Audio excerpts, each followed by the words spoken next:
What up, my fellow fight freaks? It's your boy Maintain back with another video. We're going to talk about what's next for Miguel Cotto. Before we get into that, um, let's get right to it. You guys need to cut all the hate out, man. This is so sad. This guy is getting absolutely no credit. And when he does get credit, it's tainted by, you know, the excuses first. Oh, credit to Miguel Cotto. He did a phenomenal job. Wait for it. But, Sergio's knees, I mean, he was on Bambi legs and, his knees didn't look good. But all credit to Miguel Cotto. I mean, cut it out. Cut it out.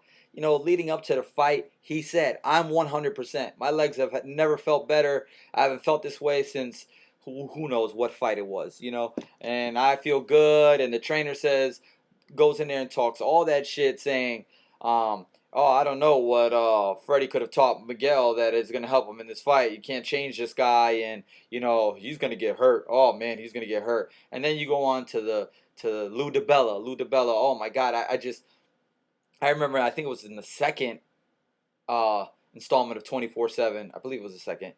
Where they're talking about DiBella's loyalty to Martinez and vice versa. But DiBella even says, "Oh, I'm watching him, and the way he's planting his feet, he's gonna dig into Miguel, and when that happens, it's gonna be a long night or a short night for Miguel."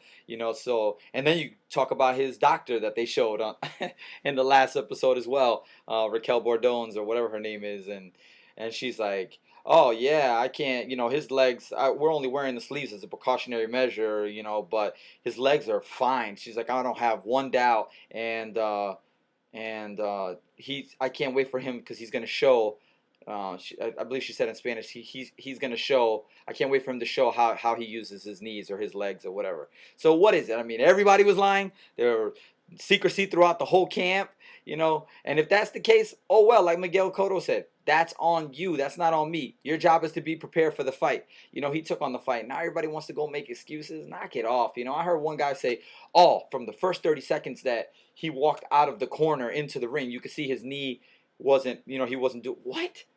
No, his knee buckled on his ass when Cotto hit him with that first left hook, and then he went like that. That's when his knees got damaged. So listen, all credit to Miguel Cotto. He got the win. He looked fantastic, and I'll say it again. This version of Miguel Cotto would have gave hell to Miguel Cotto. I mean, to Sergio Martinez of 2010 or 2011, whenever he was beating, Pavlik and all those guys. It would have been a competitive fight back then too. But going on, what's next for Miguel Cotto? Miguel Cotto, number one, has earned the right to do whatever the hell he wants. The ball is in his court. A lot of people leading up to this fight, it's funny because, fans really show their true colors when they're really rooting for a guy because they're quick to discredit the next guy, and I just feel bad, for Cotto and the fans that don't appreciate him. Like, Cotto's the quintessential, how can I put this, like, just fighter. He's got that fighting spirit, that warrior mentality. He's so stoic. If you looked after the fight, Max Kellerman was like, I don't know what the question was that he asked him. He basically told him, "You're the new middleweight champ, and how does this feel," or whatever. And Cotto with his face is like, "It feels good." I mean, he didn't even let out a smile when the guy told him, "You're the lineal middleweight champion of the world. You put on a hell of a performance. How does this feel?" It feel good, and I did it in my home in Madison Square. I mean, the guy is, I love that about him, man. It's all about business with him. He goes to work, like he said, he was focused, So you gotta appreciate this guy, man, because when he goes, there ain't gonna be another Miguel Cotto like him.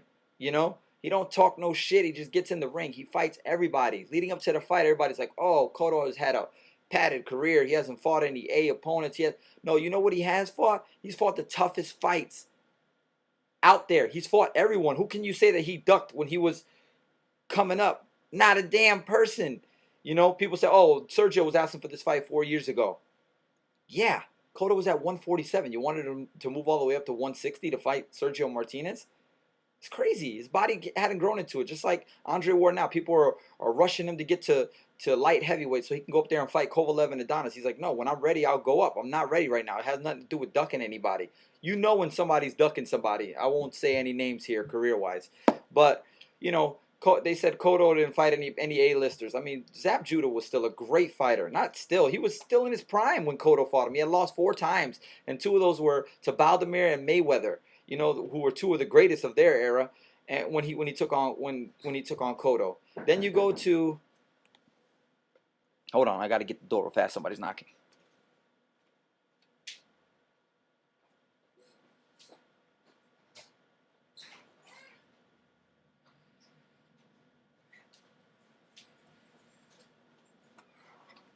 All right, I'm back. Then you go to Shane Mosley. People were saying, oh, he wasn't an A fighter. Yeah, he was an A fighter when Miguel fought him. You know, this guy was an A-plus fighter still, you know.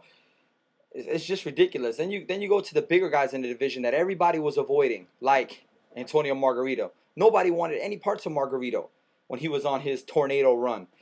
Joshua Clottey, another guy, high risk, low reward, a bigger guy in the division. Nobody wanted any parts of Joshua Clottey either. You know, you weren't going to make a lot of money off Joshua Clottey, and it was a dangerous fight to take. So Cotto's fought, and then you go to Pacquiao and Mayweather, who were the 2 greatest, you know, arguably the greatest fighters of their era, and you know he took them on as well. Yeah, he lost to them, but the point is that he fights everybody, you know. And now he went up, instead of taking a more lucrative fight with Canelo Alvarez, he decides that he's going to take on Sergio Martinez. To me, that's more of a dangerous fight. And everybody said it. Oh, this is crazy. I mean, even a 50%, a 60% Sergio Martinez whips Cotto's ass. Come on, man. You know, so going forward, I think that he's earned the right to, number one, take a break and then just do whatever he wants. I don't think that he should take a very dangerous fight. They're saying he's going to come back in December, like a Triple G or anything like that. I think that he should take a softer touch, and he deserves it. If he's going to stay at 160 to defend the title, maybe somebody like Sam Solomon or Marco Antonio Rubio, something like that. You know, one of those guys, a softer touch, because he has earned it. And then maybe, and which is more of a better business move anyway, and then wait for next year for Cinco de Mayo weekend and fight a Canelo Alvarez, because that's when it's going to make more money. Or in July on the eve of the Puerto Rican Day Parade, like he did now with Sergio. Regardless, I think he needs to fight in the Garden. They need to come to him. And that's what I think Miguel Cotto should do. Take the biggest fights out there, money-wise, and then ride off into the sunset. You know, if it's a rematch with Mayweather, fine.